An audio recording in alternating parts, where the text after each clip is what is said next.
बिस्मिल्लाहिर्रहमानिर्रहीम। अस्सलाम वालेकुम। क्या हाल चाल है व्यूवर्स?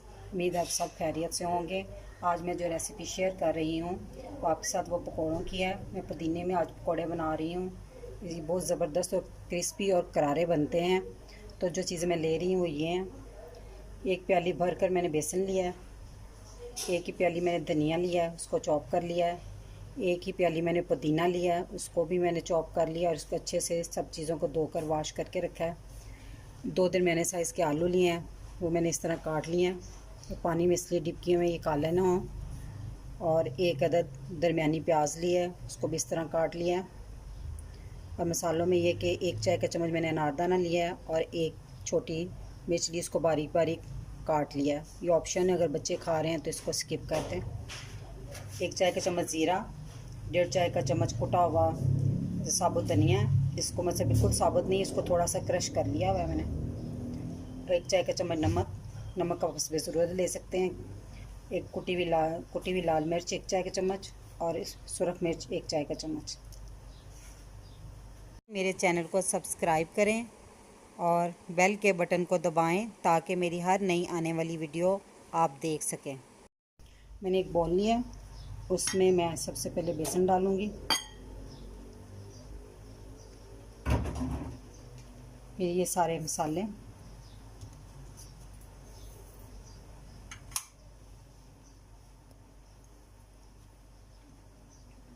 और इनको अच्छी तरह हम मिक्स कर लेंगे। अब हम इसमें आलू भी डाल देंगे,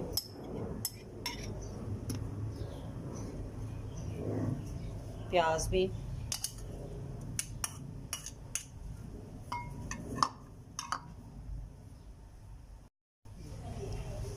तो अब हम इसमें धनिया भी डाल देंगे। बाउल मैंने चेंज कर लिया, मुझे वो छोटा पड़ गया था तो अब मैं दूसरा बाउल ले लिया, इसलिए मैं धनिया भी और ये पुदीना भी।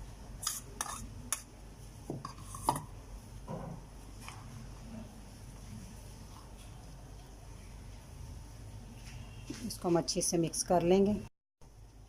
अब मैं इसको हाथों से मिक्स करूँगी और थोड़ा थोड़ा पानी यूज़ करूँगी।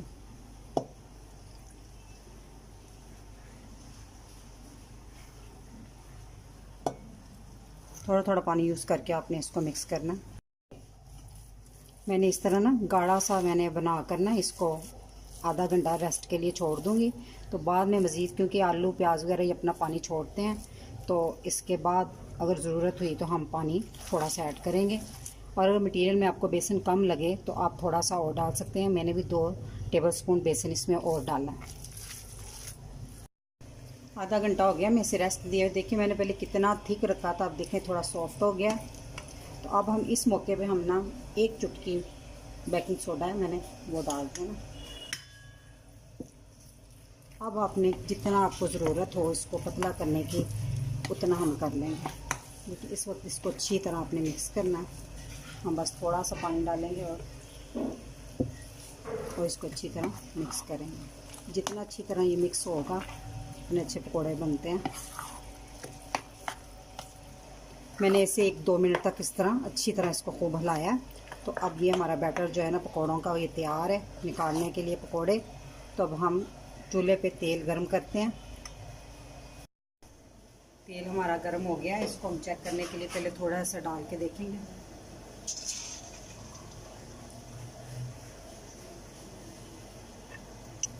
तो हम इसको बाहर निकाल लेंगे ये। तो हम अब इसमें पकौड़े डालेंगे। आपने जिस तरह छोटे डालने बड़े डालने अपनी मर्ज़ी से डाल लें।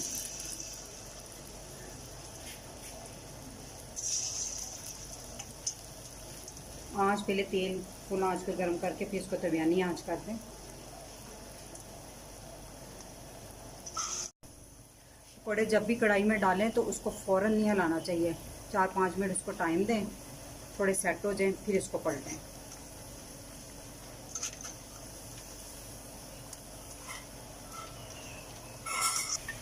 हमने एक दफ़ा इनको पलट दिया तो थोड़ी देर इधर से भी रेड, दूसरी साइड से भी रेड हो जाएंगे, फिर हम इनको निकालेंगे। तो जो व्यूअर्स मेरा चैनल देख रहे हैं, जो नए हैं, उन्होंने मेरा चैनल अभी सब्सक्राइब नहीं किया वो कर लें। और साथ बेल के बटन को भी दबाएं ताकि मेरी हर नई वीडियो आप तक सबसे पहले पहुंचे। हमारे पकौड़े बन गए, ये देखें रेड हो गए। अगर आप ज़्यादा रेड करना चाहते हैं तो ज़्यादा कर लें, या आपकी मर्ज़ी पे डिपेंड है। इसको निकाल लिया मैंने।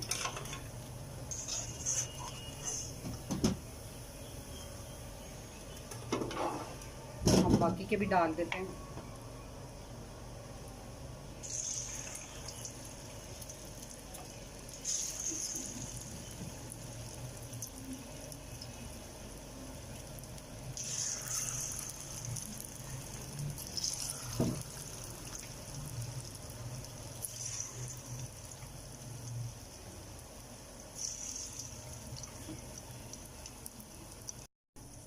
हमारे पकौड़े बनकर ये भी तैयार हो गए हैं, इनको हम निकाल लेते हैं।